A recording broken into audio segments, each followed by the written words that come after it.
No,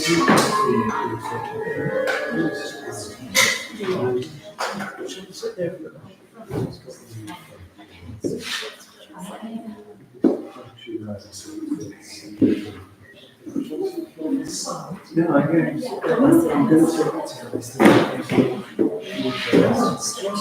Yeah, it's actually so very thank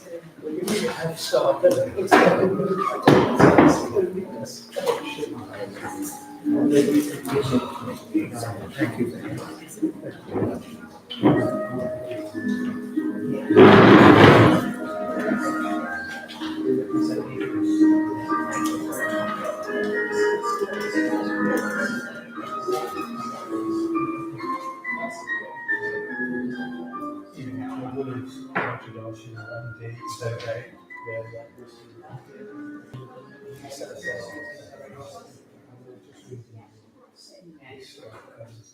Yeah.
So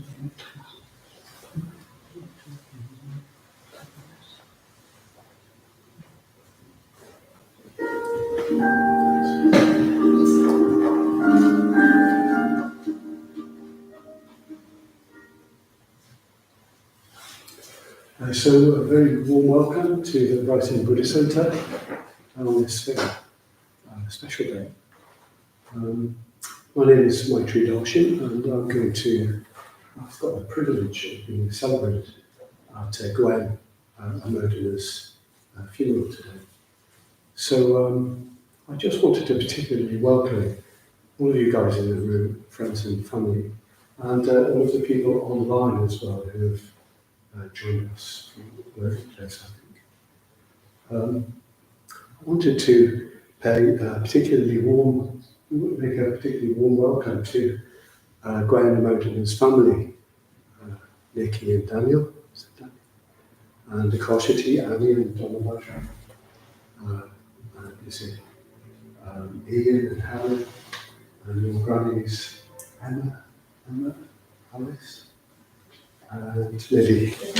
Yeah. A really warm welcome. Yeah. It's kind of fun, it's beautiful.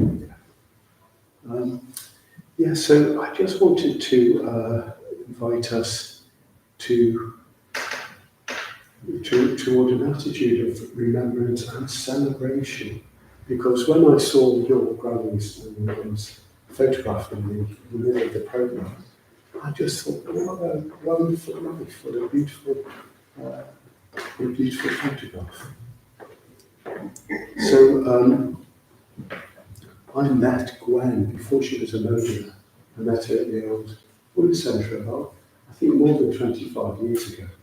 And what struck me was how beautiful she was, and how elegant she was, and how kind she was to me. I feel very emotional about it. She was very, very kind to me. I just came along, went in through the door, didn't know what to expect at all. And she was one of the first people that I met. And she was lovely. She was just welcoming and have a cup of tea, Ronnie, sit down. Just follow me up to the shrine room, do what I do. It was lovely. Yeah. She also had a twinkle in her eye, I think I noticed. She had quite a sparkle in her eye. And she was a Buddhist. And so we are going to celebrate in the Buddhist Centre today that aspect of her life. And we're going to ask you, if you feel comfortable, to join in with that and see it maybe as poetry, which I think is what Amodana saw it as, poetry. So in a few moments, I'm going to invite us to do a very short but a very profound little ritual. And it's called reverencing the three jewels, just saluting the three jewels. So for Buddhists and for Amodana, the three jewels are very central in a Buddhist's life. The three jewels are the Buddha, which is on this shrine, the Dharma, and that is the truth, whatever that might be, and the Sangha. And the Sangha are all of those who are seeking truth. And Amodana was certainly seeking the truth. So that's what we're doing. We're simply responding, orientating ourselves toward the three, we call them the three jewels, the three refuges. And after that, we'll sit down and we'll just reflect for maybe 3 or 5 minutes, 3 to 5 minutes, just to sit, just to settle. So we do that in call and response. So do join in if you feel you want to. So we'll salute the shrine. So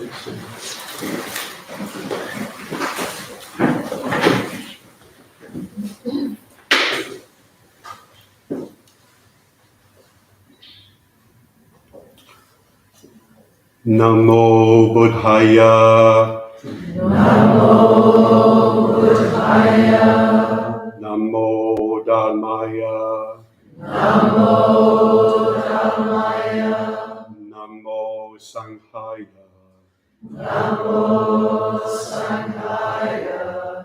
Namo Namah.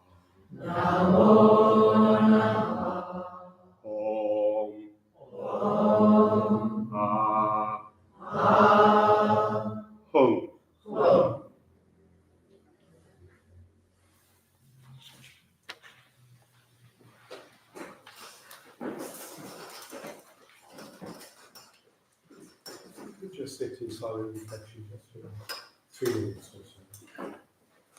Just allowing the heart to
So we're going to ask Annie, Akashi, Gwen's daughter, to forward it. Do you want to stand?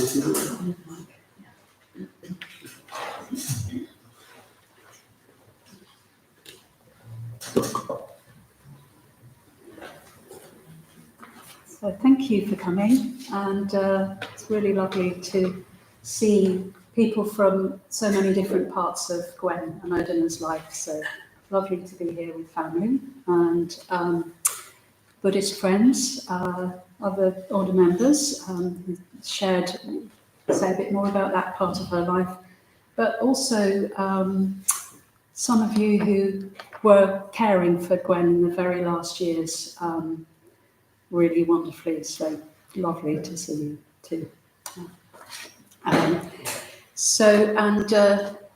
We've got the willow coffin here, and Nikki and I and a couple of our friends wove part of the lid of the coffin when we went to this willow weaving place, which was really lovely. Yeah. So I'm going to say a little bit about Gwen's life, and I've asked Maitri Darshan to give me a sign if I go on too long. Okay.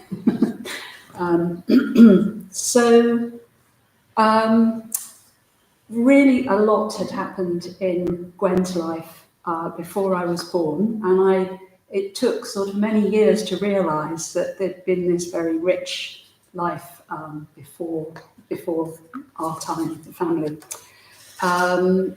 So she was born in the Midlands in Birmingham, and yeah, the family struggled in the hungry 30s. They were poor. She wrote somewhere that she didn't particularly enjoy her childhood, which seemed a bit of a shame, but I'm sure she enjoyed bits of it. But the family moved to London a couple of years before World War II, and that's where she spent her teens. Apparently, the war years in London for a teenager were both dangerous and boring. We know about lockdown. I think everything sort of shut down, and her school moved away and her mother didn't want her to go. So she left school at 13, effectively, and eventually got a job in an office where she learned typing and shorthand, which were to be, the beginning of her career.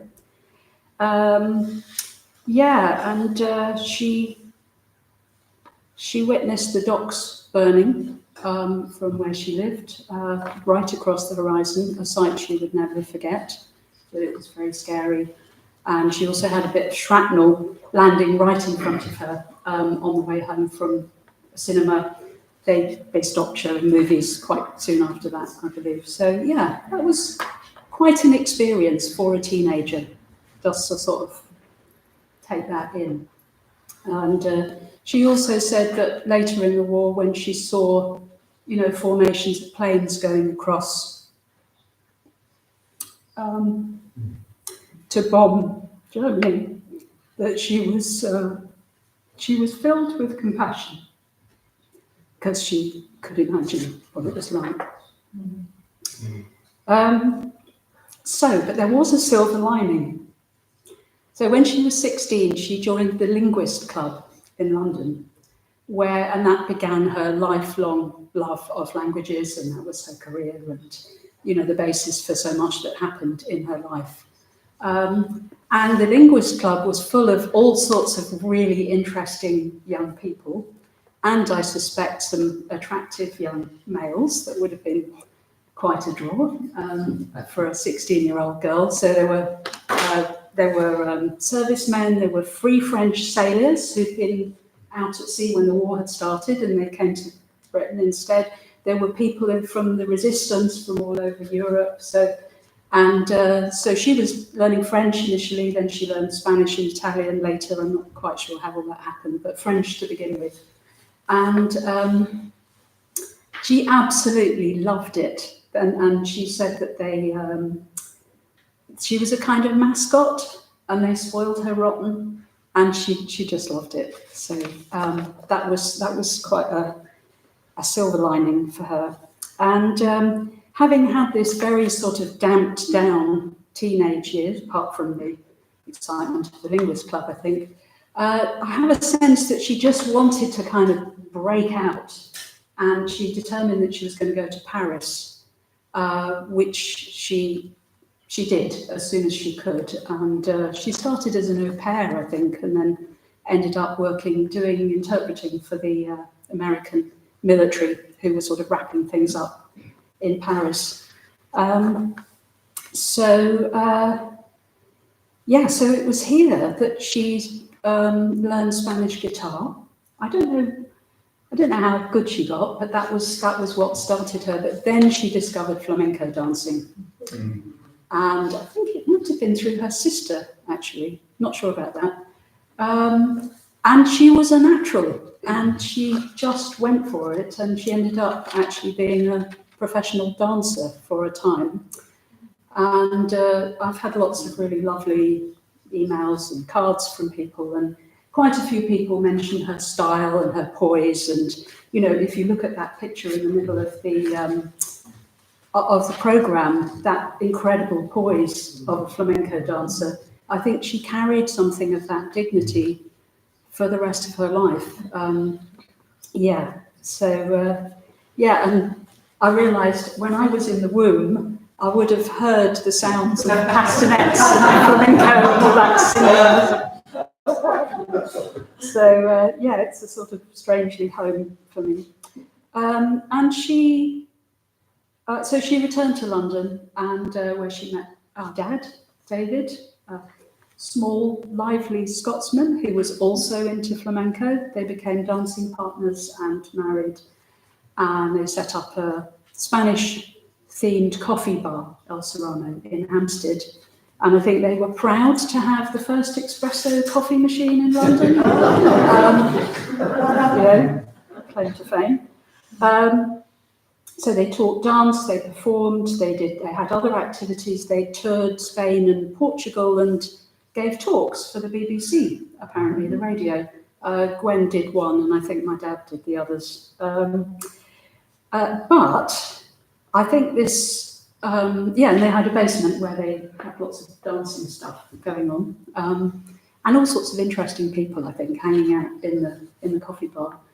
But then, which was what they wanted, Nikki came along, Ian came along, I came along, and the whole lifestyle became unsustainable with 3 children.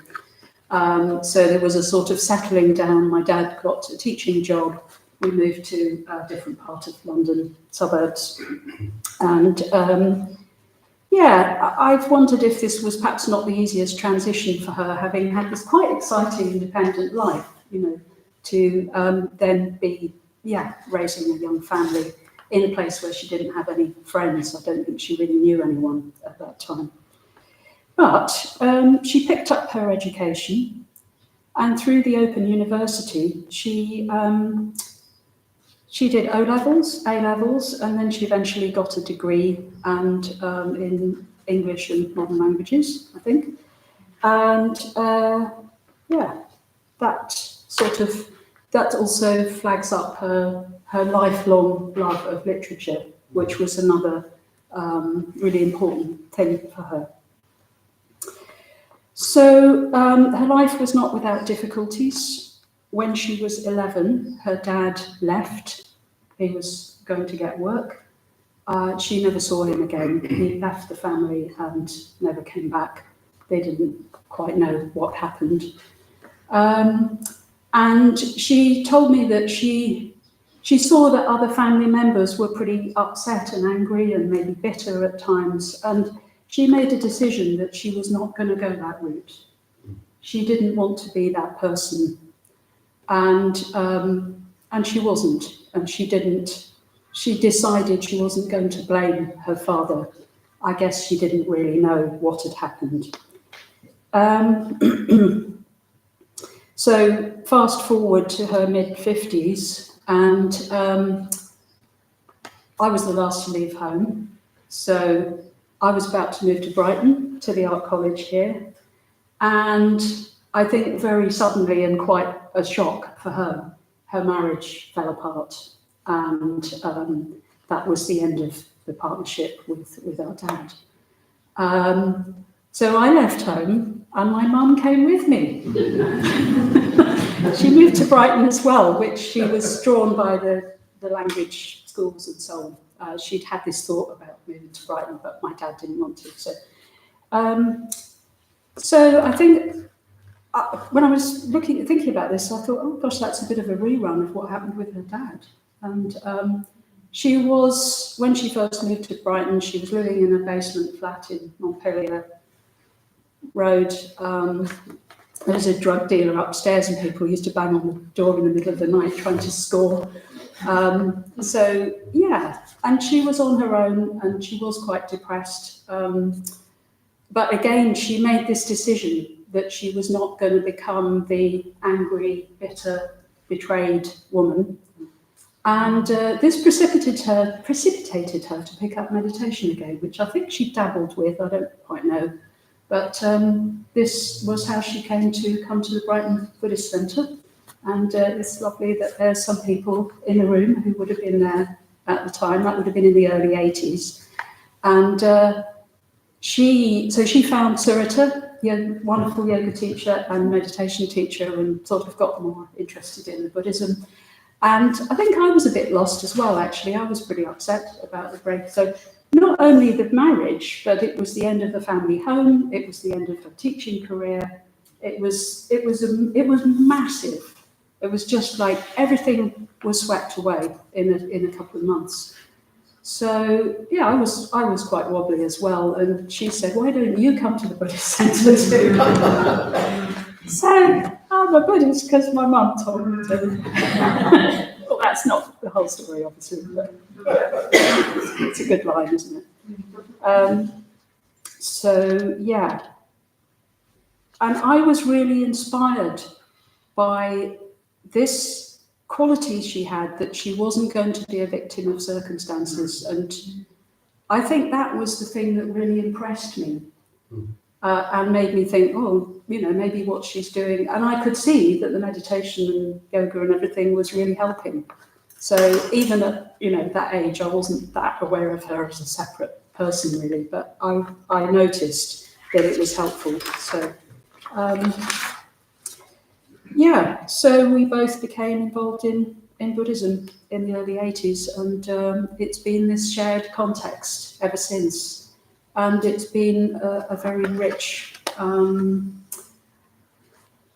can't really begin to say, but we'll be hearing from some other of her friends. So I think get a flavour of that as the day goes on. We both got ordained, she in 98 and me in 99. We had this sort of rather parallel process. We both reacted to the same things and were irritated by, we seemed to be quite similar, but eventually decided, no, this is a really wonderful community and wanted to be part of it. Appreciated, yeah. So she was given the name Amodana, which literally means rejoicing. And she had this catchphrase, I suppose. She just used to say, "I'm so lucky, I'm so lucky." And then she'd sort of rejoice in whatever it was she felt lucky about. And and she was, she did rejoice in people, and I think she was well liked at the care home, partly because she was appreciative of people, she noticed other people. So it was a lovely quality. So a few years beyond that shattering breakup, she was thriving, and actually she had a wonderful second part of her life. She lived to 99. It's a long, that was in her mid-50s, and she had this whole other life, and doing lots of Buddhist things, going on retreat, and also being a tour guide, being an interpreter. She met her partner Malcolm, her very devoted partner Malcolm, and they were together for some 3 decades. She had a rich and lovely life, really. She taught meditation in this very room in the Thursday morning class for quite some years. She had her own following. and then was involved in the Lewis group at a later time, or various iterations of the Lewis group, actually. There were more before I was there. And then at 93, she moved to Lime Tree House, and she spent the last years in a care home. And sadly, she did have dementia increasingly in the later years.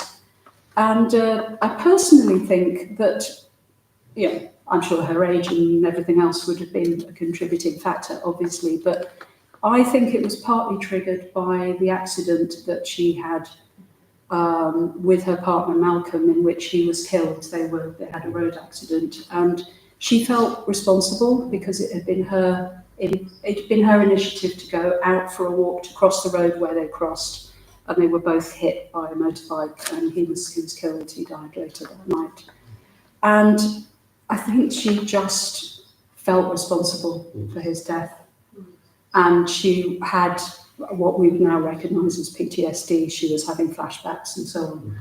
And I think she just couldn't really cope with the guilt. And, she kept sort of replaying what had happened over and over.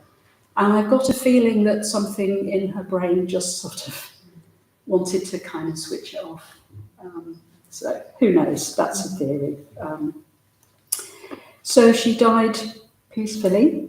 She said she didn't want to live to 100. She was very insistent about that. And she bailed out about 3 or 4 months before she got there, so she sort of got it fine.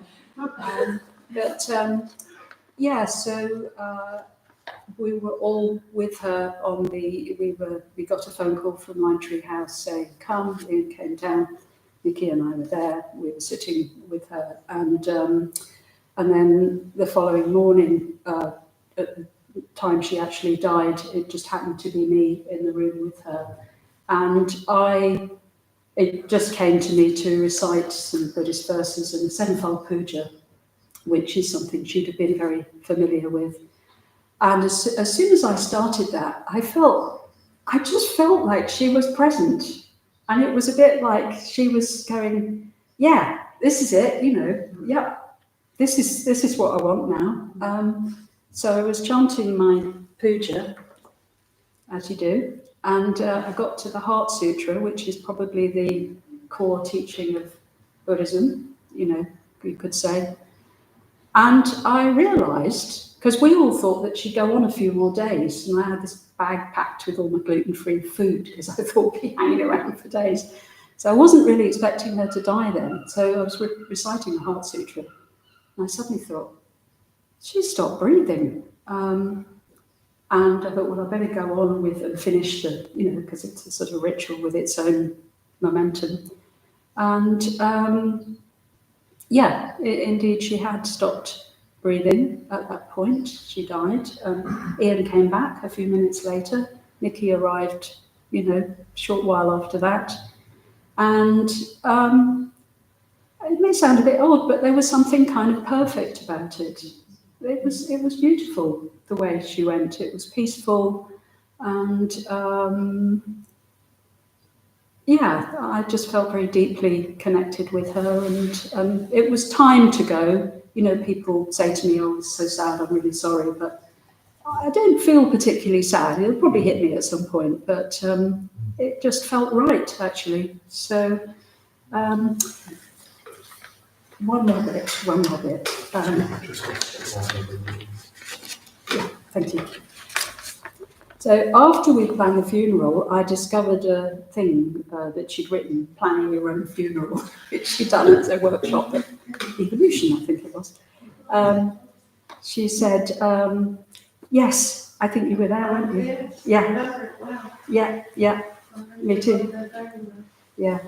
So she says, I would like my funeral to be at the Brighton Buddhist Centre.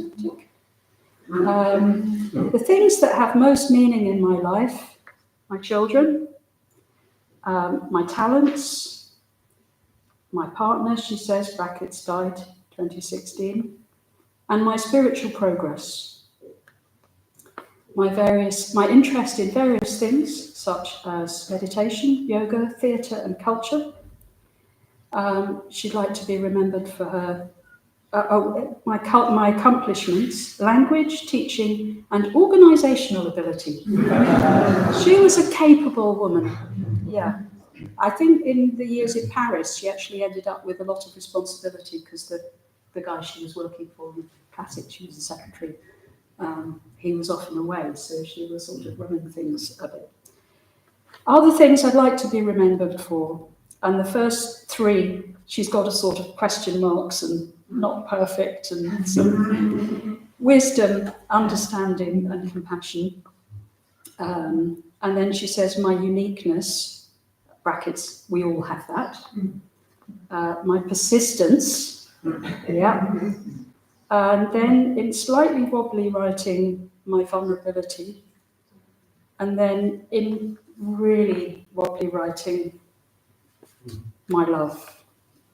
I think that would have been when she was very elderly. She wrote that last bit. She's been a wonderful mum. And Gwen, Amodana, I wish you well. Go on with all our love. Thank you. Yeah.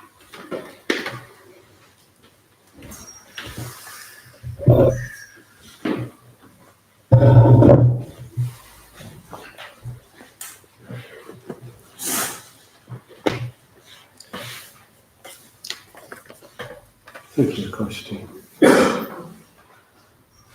So we're going to hear a tribute from Shanti Chitta, a friend of Amodana's, and she's also going to read a tribute from Sripada, who can't be here today, who's a dear friend of Gwen's.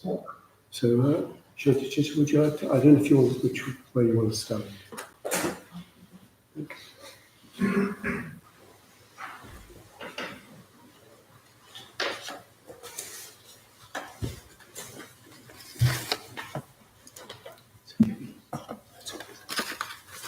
Well, thank you, Dasha. And thank you, Koshti. It's lovely to hear Amodana's life right before we met her. She really was an amazing person. I sort of you feel it more now, and you hear whole of her life spread out before us. Sripada and I were both good friends of Amodana, and it's unfortunately Sripada can't be here because she's in Spain with her daughter and grandchildren. So I'm going to read the tribute. I'll talk about her first, and then I'll read Sripada's tribute. I think Moda and I got involved in the Brighton Buddhist Centre in Park Crescent Place back at about the same time, in the early 1980s, which Koshti said. And I remember initially I went to the Buddhist Centre to learn yoga. I wasn't that interested in meditation. And Amodana was there doing yoga classes, as was Koshti and quite a few of us who was still very much involved. And I knew she told me that she'd moved out from London. And we were all in our 20s and very young, whereas Amodana was in her 50s and was this mature woman who'd had a lot of life experience, and we were all a bit naive and idealistic. So she was a very good, stabilising, wise presence amongst us, I felt. Amodana was also a very similar age to my mother. I think she was just a year younger. And I was very struck by how different she was, because my parents were rather Victorian and they were very unhappy about my involvement in Buddhism. They thought it was all very weird. So it was very refreshing to have someone like Amodana amongst us. And I was actually a bit jealous of Koshti, because I thought how wonderful to have such an amazing, accepting mother who you can talk openly to. And I really enjoyed talking to Amodana. She was very down to earth, and she was wise. I mean, it was interesting hearing what she wrote down about what she wanted for a funeral and her qualities, because they absolutely are her qualities. She was wise. She had that life experience. She was generous and she was kind, and but she was also very pragmatic and down to earth. And I just really enjoyed talking with her. And I think in the early days there were quite a lot of difficulties, particularly for some of us women. There were no women order members in Brighton, which meant it was very male dominated at the time, which I found difficult. And I found it was really helpful to talk to Amodana about it. And there's quite a lot of misogyny, to be honest. And then I remember Amodana saying she was grateful that she had had her family and she'd done a lot of things in life. And she didn't have to experience the pressures that we were experiencing as young women as we got involved in the FWBO, as it was then, which then became True. As women were discouraged from having children and settling down with families. So there's this awful sort of conflict, and it was, things have changed completely now, but at the time it really was quite hard. And I was also working in Brighton. So I had loads of conversations with Amodana about the difficulties, but we also had fun together. I remember going out and having a glass of wine with her. And she was very easy to be with, and she had a sense of humour, and she was also very perceptive. And she also helped me have a bigger perspective on life and the movement, because there were times when I almost left. So we'd sometimes sort of go out for coffee or a meal or a glass of wine. And I loved hearing about her early life, which you just heard now from the Karshati. And I just really admired her sort of courage, at such a young age, going off to France after the Second World War. And she had this sense of adventure, and she was obviously a very talented linguist, obviously learning French, Spanish, and then Italian, which I really admired, because I'm not a linguist at all. And we'd also go on retreats together. That's what often we do as Buddhists, to go away and meditate. And there was a women's retreat centre called Tara Loka up near Shropshire. And I remember in those days, I actually had a little French car. It was a red 2CV, which was very quirky and not that easy to drive. And I remember we went on retreat, Moda and I were going up to Tara Loka together. And she said she'd share the driving. But it's quite tricky to get hang of, because you've got the gear stick coming out like this instead of on the floor. And it was, the engine's it's only 2 horsepower. I don't know what that is in cc's, but it didn't have a lot of oomph. But anyway, we drove up together to Tara Loka, and she shared the driving. And Modena was very pragmatic and down to earth. She was also full of surprises. There was one day, Karshati came and told us about how she'd gone and bought this houseboat in Shoreham, and we were all sort of amazed at this. But it was a great place to go and visit, and we used to have sort of meetings there together, or women's tea parties, and some people stayed over and did solitary retreats. I think Shupada mentions it in her tribute. And I remember having a tea party, and we all discussed about inviting Sangharakshita, who was the founder of our movement, ask him down to have tea on the boat with us. And I think Amodana did write to him, but unfortunately he got ill and it never actually happened, which was a shame. And yeah, Amodana was always very full of sensible sort of ideas. I was actually training to be a GP at the time, and I remember her saying she'd never see a doctor under the age of 45. And I think that was the same for dentists, because she felt they needed more life experience. But they shouldn't be too old so that they were out of touch with the latest developments. And I know she was very kind of boundaried, and she looked after herself. So I remember her talking about her teaching work and how she would take a day off every term when she was teaching, just to stay at home in bed. I don't know if she actually did stay in bed, and just have a relaxing day. And I got the impression she rarely got ill, and she didn't get burnt out. She sort of knew how to look after herself, which I think is a great quality and a great example to the rest of us.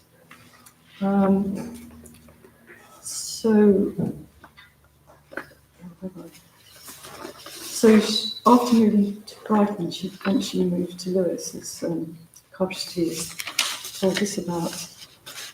And I remember she moved to this lovely little cottage in the Twickenham in Lewes, where she was very happy, and it's very convenient to the shops. But unfortunately, I remember in October 2000, there were the terrible floods in Lewes, which most people will remember. And it was tragic because her little cottage was really badly flooded. And fortunately, the insurance covered it, and they paid for a flat for her to live in while it was being repaired and dried out. And she came back to Hove and lived in a flat. So I remember we were all ordained then, and we had chapter meetings, which is sort of meetings of the members in her flat. But again, I was very impressed with her kind of equanimity, because she didn't it was a very distressing situation because she lost lots of things because the books and things were covered in filthy water, and it must have been terrible. And I know Karshati and Nikki the family helped her sort things out. But she just sort of got on with life. It was this sense of not being set back by things. She just carried on. And that was so impressive. And she carried on into her old age, really. She aged very gracefully, and I sort of look at that picture on the programme of her as dancing, and you can sort of see that dancer in her. And it was sad that she started to lose her memory, and I'm sure it did have something to do with Malcolm's death, which was so traumatic. It was just awful. It was very shocking for all of us.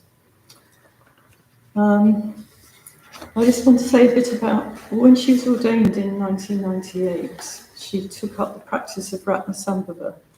And I was just thinking and reflecting about Ratnasambhava last night, because he is, for those of you who are new to Buddhist or don't know about Buddhism, there's a symbolism of the mandala of the 5 Buddhas. And the 5 Buddhas, they're on the axis of different parts of the compass, as it were. You've got the north, east, south, and west. And they're sort of archetypal figures, and they represent the qualities of enlightenment, of wisdom and compassion. And I think it's very appropriate that Amodana responded to Ratnasambhava, because she loved Southern Europe, and Ratnasambhava was the Buddha of the Southern Quarter. And he was gold and yellow. There's a picture of him in the shrine, which you can have a look at afterwards. And he also represents the earth, and she did have that very down-to-earth quality as well. And his wisdom is that of equanimity and equality. And he also is a Buddha of bestowing great gifts. And I feel that all, Amodana really embodied a lot of those qualities, because she was very equanimous, and she responded to people, and she was very kind and generous. And as Karshati said, she taught at the centre for many years. Her Thursday morning class she was really fond of. She got to know the people who came regularly. And I think she was really sad to give it up. But as she got older, it was more and more difficult for her to come into Brighton, especially in the winter. So, well, I really miss her. It's been sad watching her slip away, but she retained that kind of sparkle and that mischievous smile, even as she grew older, and she was always very responsive. I know the staff at Lime Tree House really loved her. So I wish her well on her next journey. So go well, Amodana.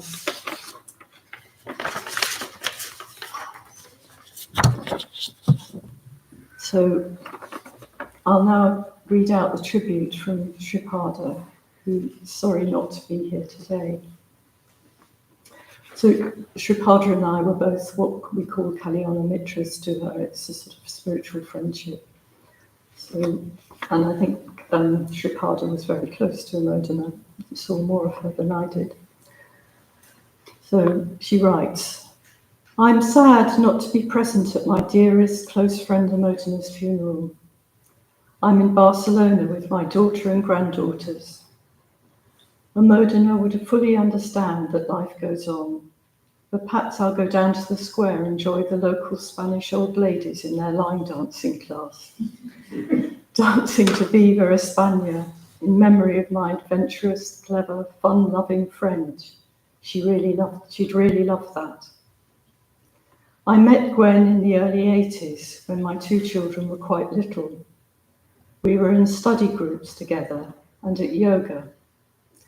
I always felt so encouraged and supported by her, not as a mother figure, but as 2 equal, confident women working in the world whilst bringing up our children, but also with a deep desire for a depth of spirituality to our lives. There was a courageous, adventurous streak in her I so admired. To some extent, she was my mentor. I wanted to achieve so many of the things she had achieved. I've heard her life story so many times, and what struck me again and again were the amazingly adventurous, creative things she'd done from very humble beginnings. She built and created and grew, and those of us privileged to call her our friend benefited from her love and wisdom and boundless generosity. That's not to say she was a pushover. She had her standards and would challenge anything she didn't agree with. I have such wonderful memories over the last 40 years. My children and I holidaying at our houseboat in Shoreham, driving for hours and hours to Taraloka along the A roads because she didn't like the motorways, swimming in the sea at Hove near a little flat, lunches in Lewis in her cottage, sitting in her garden under the twisted willow tree, coffee at Costa's, listening to the buskers. I was ordained a few years before Amodana, and she told me that my ordination had encouraged her to pursue ordination herself. Something about it being okay to be a woman and a mother in the order, while still being able to be fully alive and engaged in the world. Being ordained was moving towards freedom, not restricted or boundaried. I loved her with all my heart. I loved her elegance, her warmth, her laughter, her mischievous side. I loved walking over the downs with her, swimming in the sea and Pell's pool together, eating good food together. We meditated together, shared our lives. I loved pushing her in her wheelchair, holding her hand as she slept, chanting the Vajrasattva mantra with her when she couldn't remember very much at all. We were deeply bonded, and at the end it was those Buddhist chants and blessings that brought us together, as well as Winnie the Pooh, of course. You are always in my heart, dearest Amodana, rejoicing and reminding me to get on with life, live it to the fullest, and above all, to enjoy it. May all blessings be yours, Amodana. May all gods protect you. By the power of all the Buddhas, may all blessings be yours.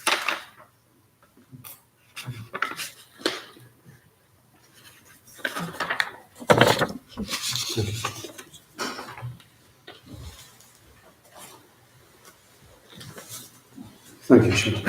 Thank you, Sri Pali, for those moving words. We're going to hear one of Amodana's favourite pieces of music, Autumn Leaves.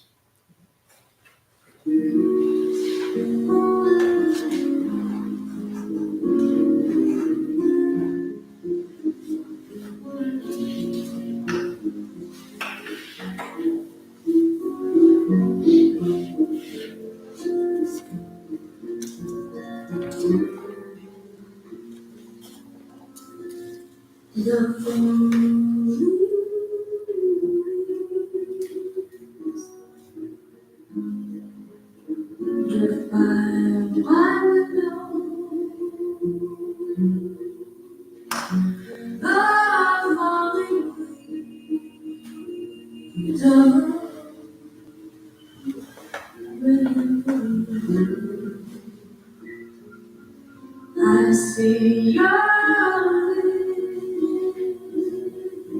lips, the summer kisses,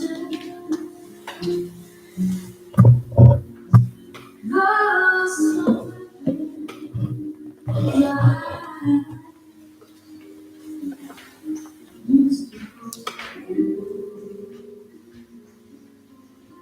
Since you the days were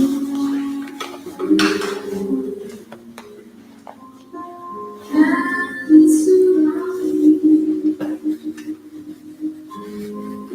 Oh, winter song, but I miss you most of all, my darling. When autumn leaves start to fall,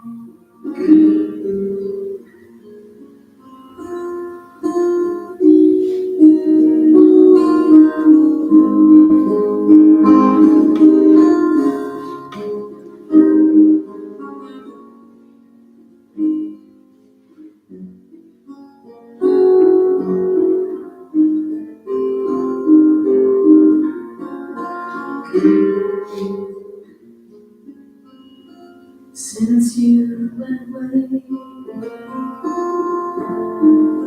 the days grow long and too long. Oh, winter song,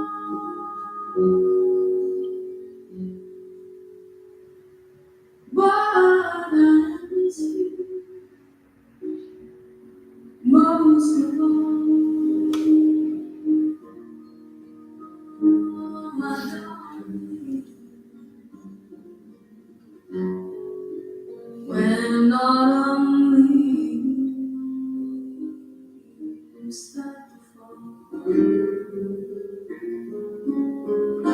I miss you most of all,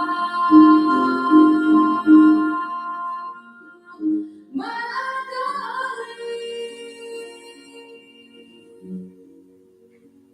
When autumn start to fall.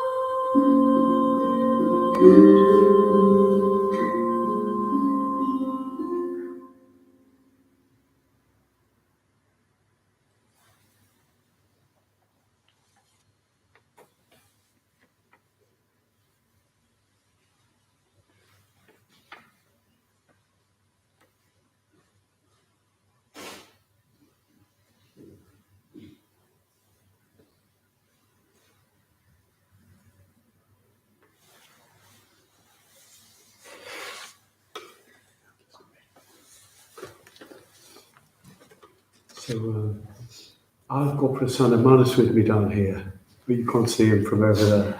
But he's here. And Prasanna Manas is a dear friend of Amodana's, Gwen's.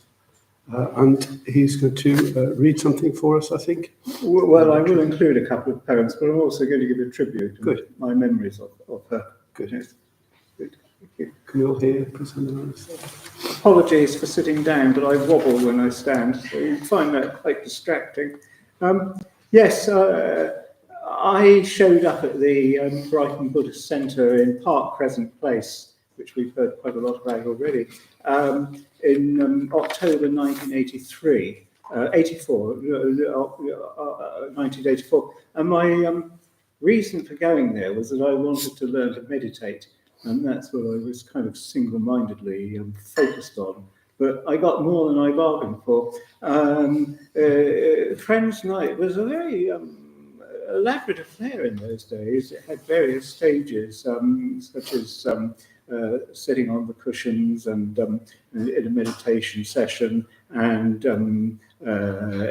included a puja and often a talk or discussion. So it was quite a full evening. But at the beginning, when we arrived, there was an opportunity to speak with people. And I remember Amodana was one of the very first people that I saw and spoke to at the centre. And she after the evening had finished, she was driving home to her flat in Montpelier Road. And she used to give me a lift up Trafalgar Street to the station. on my way home to Hassett, where we would kind of chew over what had been happening in the evening and so on.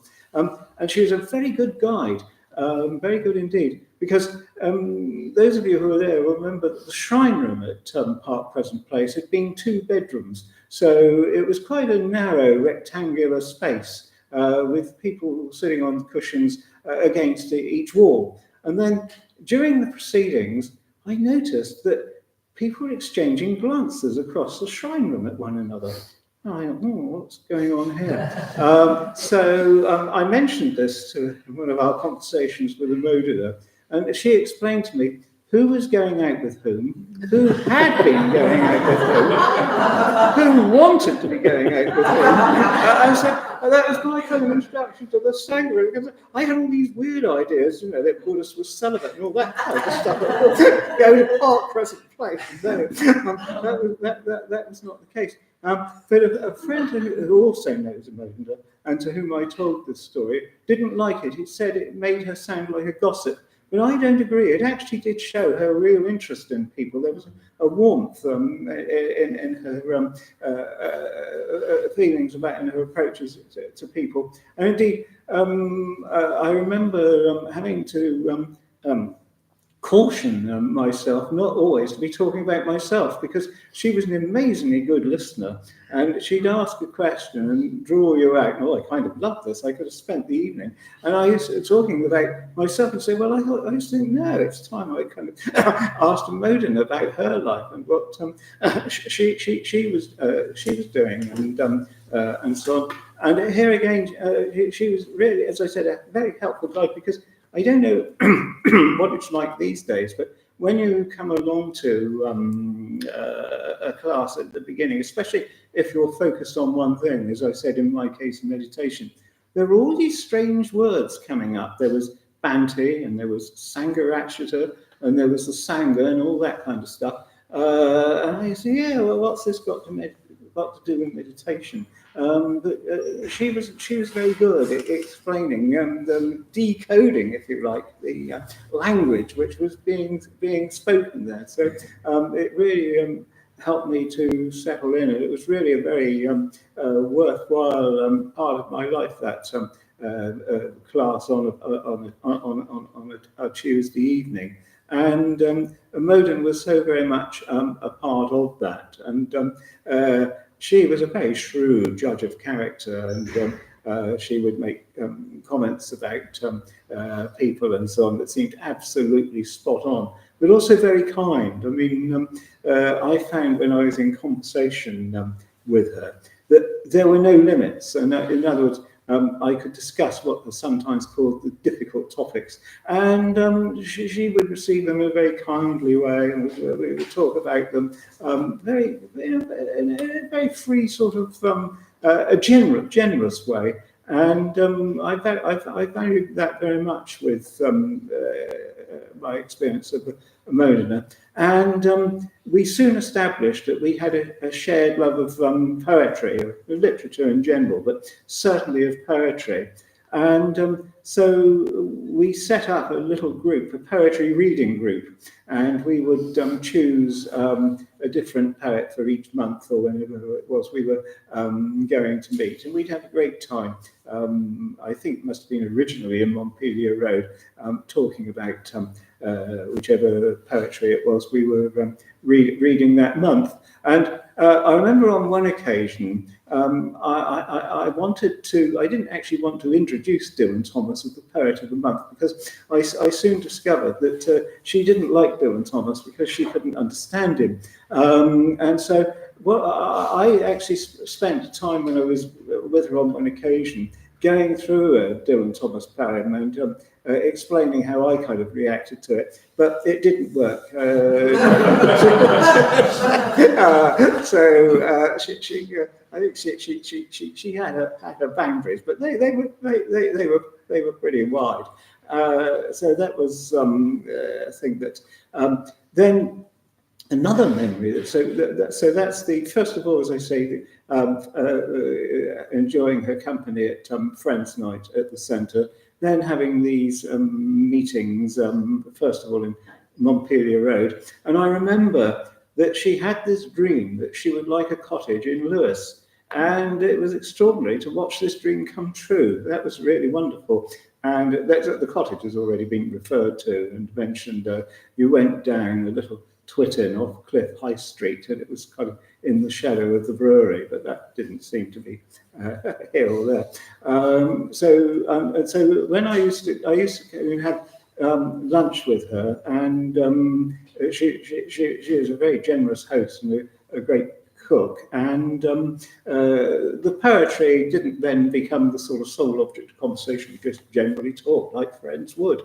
But I do remember that she liked a glass of wine, and wine has already been mentioned, and so did I. And I like wine with a meal. But I don't know if you remember, but back in those days, the fifth negative precept I undertake to abstain from intoxicants was very much the rule, well, said to be the rule of the day, but I seem to be going to endless discussion groups on the use of intoxicants and alcohol in particular. I'm quite pleased that there doesn't seem to be that focus these days. However,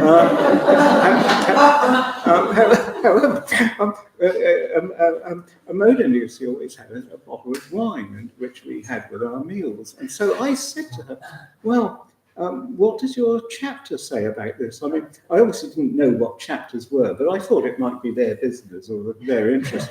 And she said, oh, I don't tell them. And I kind of love this bluntness of approach, because I'm always putting around things. And she would say something and it would be straight to the point. I always cherish that about Amodana. And so there were quite a few meetings, my going over and having this, spend great time lunch with her. I always remember she liked a warm room. So when you opened the door of the cottage, particularly in the winter, but I think even in the summer, the gas burner seemed to be going full tilt, and the temperature in the room would be going up several degrees to beyond what you expected. So there was this warm room, this convivial hospitality, and this general talk and chat and about the movement more generally, and so on. And she was, as I said, a very helpful guide to some of the mysteries, and made me feel very much at home. So all this went, and I noticed that, and it's already been mentioned, that what really knocked her back was the death of Malcolm. And what had happened was that they'd gone to Hastings for the weekend, and they'd stayed at one of the hotels, but it was, you had to cross the main road to get to the sea. And it's, as has already been mentioned, they were in this accident. A car collided with them as they were crossing this main road between basically the buildings on the seafront and the beach and the sea. And so that has, well, it's already been said much more clearly than I can, that what an effect it had on her. But I did notice that it left her somewhat stranded at weekends, you see, because the weekdays seemed to be taken up with triathlon and her other interests, but then the weekends, I think, were reserved for her and Malcolm. So that really was a big blow. So that's then she moved to the rest home in Lewes, and I visited her once, but then also with Santa Chitta we went and took her out to tea one afternoon, and we went down to Seaford, and that was a very happy afternoon. But I discovered by then, I suppose, the dementia was setting in, and every few minutes as this conversation progressed, she would say, "How old am I?" And then there'd be a little pause, and somebody would say so, and then it would come up again. How old am I? And I admit to not a lack of patience on that occasion, but I used to ring her, and then I found that it was more and more difficult on the telephone. So to my shame, I gave up. And but that was a rather sort of a sad ending. So what I want to do is to read a couple of poems and for Amodana, and I think it's the sort of thing that she would like, though I haven't actually chosen them with that view in mind. But so the first one is by Alfred Lord Tennyson, and it's called Crossing the Bar. Sunset and evening star, and one clear call for me, and may there be no moaning at the bar when I partake to sea. But such a tide as moving seems asleep, too full for sound and foam, when that which drew from out the boundless deep turns again home. Twilight and evening bell, and after that the dark, and may there be no sadness of farewell when I embark. For though from our bourne of time and place the flood may bear me far, I hope to see my pilot face to face when I have crossed the bar. And the other one is by Edward Thomas, and it's called Lights Out. Lights Out. I have come to the borders of sleep, the unfathomable deep forest where all must lose their way, however straight or winding, soon or late, they cannot choose. Many a road and track that since the dawn's first crack up to the forest brink deceived the travellers, suddenly now blurs, and in they sink. Here love ends, despair, ambition ends, all pleasure and all troubles. Although most sweet or bitter, here ends in sweet that is sweeter than tasks most noble. There is not any book or face of dearest look that I would not turn from now to go into the unknown. I must enter and leave alone, I know not how. The tall forest towers, its cloudy foliage lowers ahead, shelf upon shelf, its silence I hear and obey, that I may lose my way and myself. Go well, Amodana.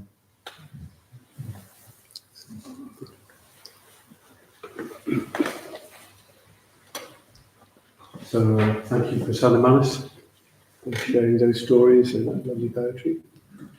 I just want to use this sort of natural break in the proceedings just to give people a heads up on what's happening just after this session at the Buddhist Centre. So we need to be, if we're going to the Woodvale Cemetery, we need to be there by 12:30. So there are all directions to Woodvale Cemetery downstairs, because there are two cemeteries right next to each other. Woodvale Cemetery has got a big pub on the corner, which is painted bright yellow, so you can't miss it, and it's called the Gladstone. The Gladstone, the Gladdy, isn't it, or something like that. And the family would like to invite you to awake some refreshments at the Malmaison, and the directions downstairs for that as well. The headline is "Go along the boardwalk at the marina," and it's in between Nando's and Pizza Express. That's not easy. And if anybody can offer lifts to anybody, please make themselves known downstairs. Just, I don't know how, just wave to people, say I can offer a lift to people. Yeah, so that's the heads up. So the concluding part of this ceremony at the Buddhist Centre will be a puja. Puja means, the Buddhist puja means worship. The derivation of that term worship is to something of worth, to acknowledge something of worth. And for Buddhists, the three jewels are the most, and for Amodana will have practiced thousands of times. And we practice it with our heart, really. So it's a very poetic practice. It's a very poetic practice. So for those of you who are unfamiliar with it, you might just like to observe, or you might like to join in. During the, it's quite short, during the ceremony, during the puja, Nikki and Akashiti and we'll make some offerings to the Buddha. Offer some flowers to the Buddha. And in Buddhism, the significance of flowers is the teaching is so beautiful and so transient, just like the rest of us. So we'll sit quietly and we'll do the puja in call and response. But I've got a bit of a, not helpful, but we've got a piece of music which we're going to finish the proceedings in this room with. And it's very rousing, I'm told. I haven't heard it myself, but it's one of Amodana's favourite pieces of music. It's quite rousing. So strap yourselves in for that. And prior to that, it's a very rousing mantra called the Vajrasattva mantra that I think Shanti just mentioned, Amodana, and all of us are very familiar with. But it too is very rousing. And we'll have 3 renditions of the Vajrasattva mantra. I'll lead us in that. So let's just sit for a few moments and then I'll start the puja.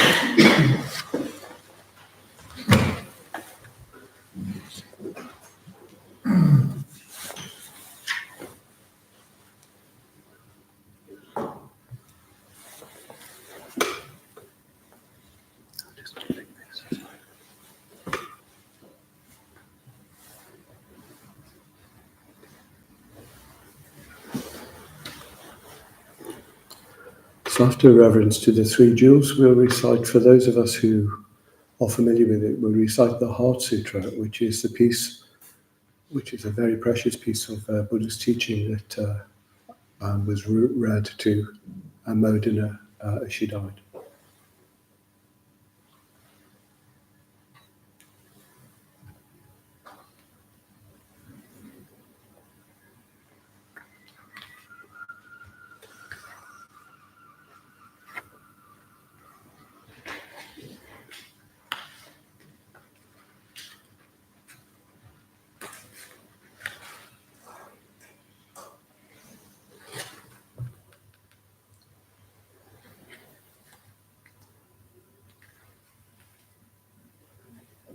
The threefold puja.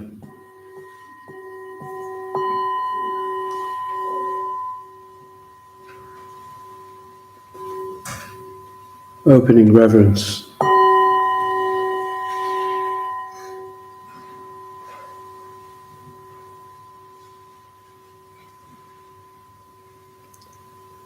We reverence the Buddha. We reverence the Buddha, The perfectly enlightened one. the perfectly enlightened one, The shower of the way. the shower of the way. We reverence the Dharma. We reverence the Dharma, The teaching of the Buddha, the teaching of the Buddha, which leads from darkness to light. which leads from darkness to light. We reverence the Sangha, We reverence the Sangha, the fellowship of the Buddha's disciples that inspires and guides. the fellowship of the Buddha's disciples that inspires and guides. Reverence to the 3 jewels.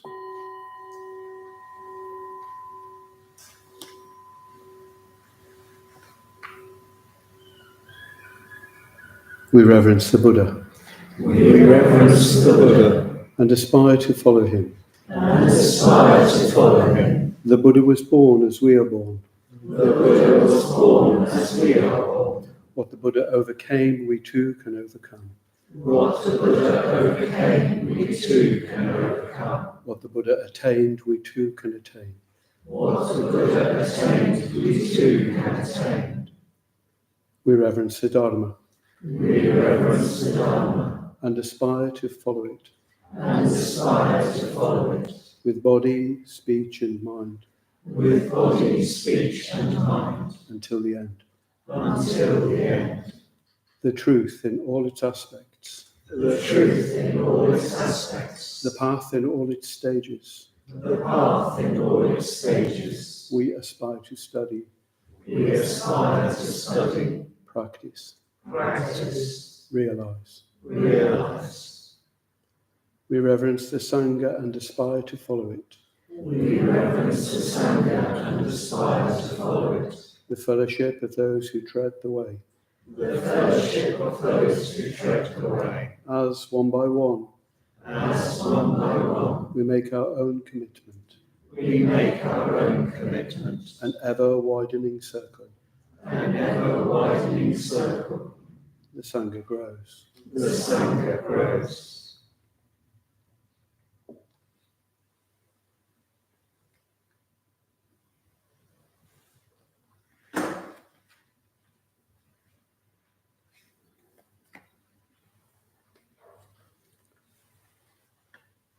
So for those of us familiar with the Heart Sutra, we'll recite the Heart Sutra in unison.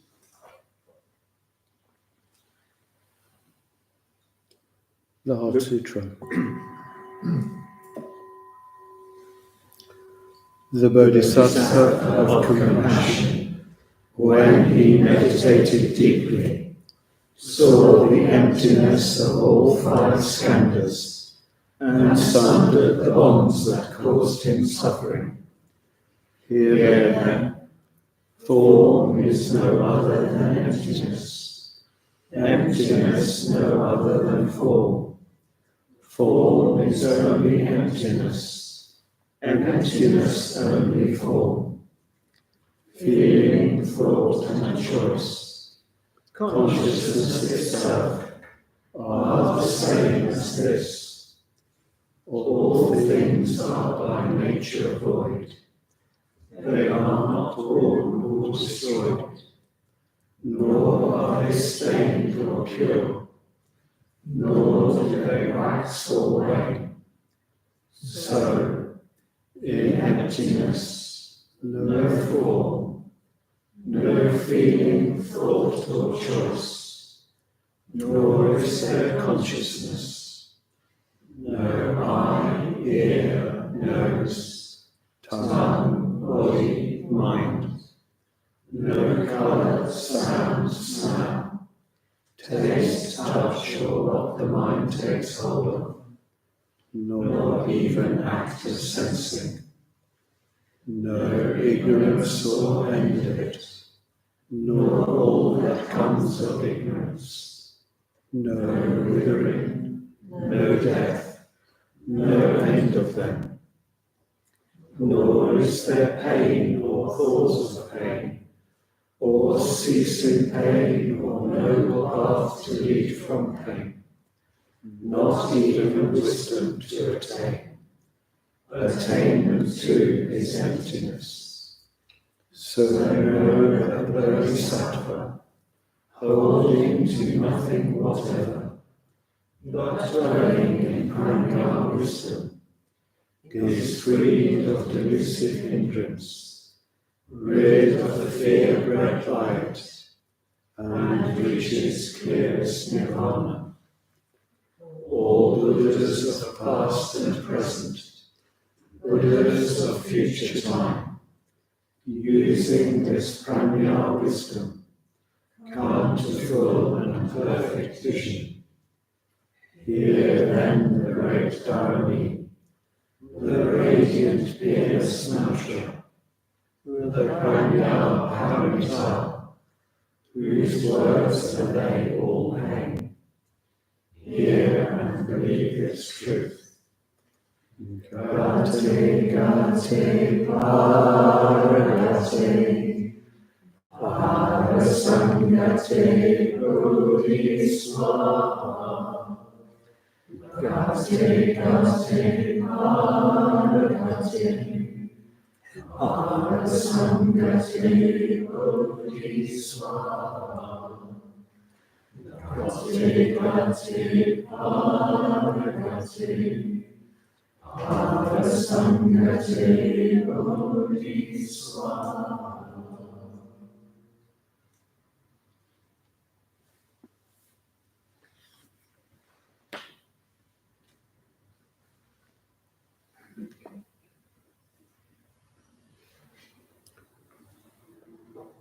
Offerings to the Buddha.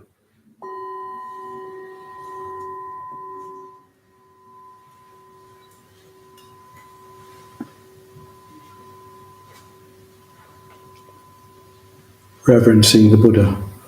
Reverencing the Buddha, We offer flowers. we offer flowers. Flowers that today are fresh and sweetly blooming. Flowers that today are fresh and sweetly blooming. Flowers that tomorrow are faded and fallen. Flowers that tomorrow are faded and fallen. Our bodies too, Our bodies too, like flowers, like flowers, will pass away. will pass away. Reverencing the Buddha, Reverencing the Buddha, we offer candles. we offer candles. To him who is the light, To him who is the light, we offer light. we offer light. From his greater lamp, a lesser lamp we light within us. From his greater lamp, a lesser lamp we light within us. The lamp of Bodhi shining within our hearts. The lamp of Bodhi shining within our hearts. Reverencing the Buddha, Reverencing the Buddha, we offer incense. we offer incense. Incense whose fragrance pervades the air. Incense whose fragrance pervades the air. The fragrance of the perfect life. The fragrance of the perfect life. Sweeter than incense. Sweeter than incense. Spreads in all directions throughout the world. Spreads in all directions throughout the world.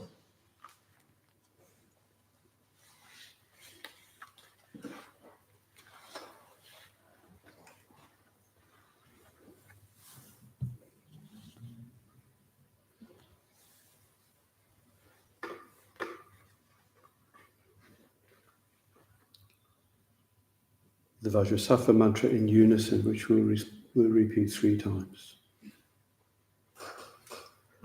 Om Vajrasattva Sammaya Manupalaya Vajrasattva Trenopatishta Dreto Me Baba Suposho Me Baba Suposho Me Baba Anurakto Me Baba Sarvasi me precha, Sarakama sucha me, Chitam shriya kuru ha ha ha ha ho, Bhagavan Saratagata, Vajra me mucha, Vajri Bala, Mahasamya Sattva, Ahom Hat. Om Vajrasattva Sammaya Manupalaya Vajrasattva Trenopatishta Dreto Me Baba Sutosho Me Baba Suposho Me Baba Anurakto Me Baba Sarvasi Me Precha Sarakama Sucha Me Chitam Shriya Kuru Om Ha Ha Ha Ha Ho Bhagavan Saratagata Vajra Me Mucha Vajri Baba Mahasamya Sattva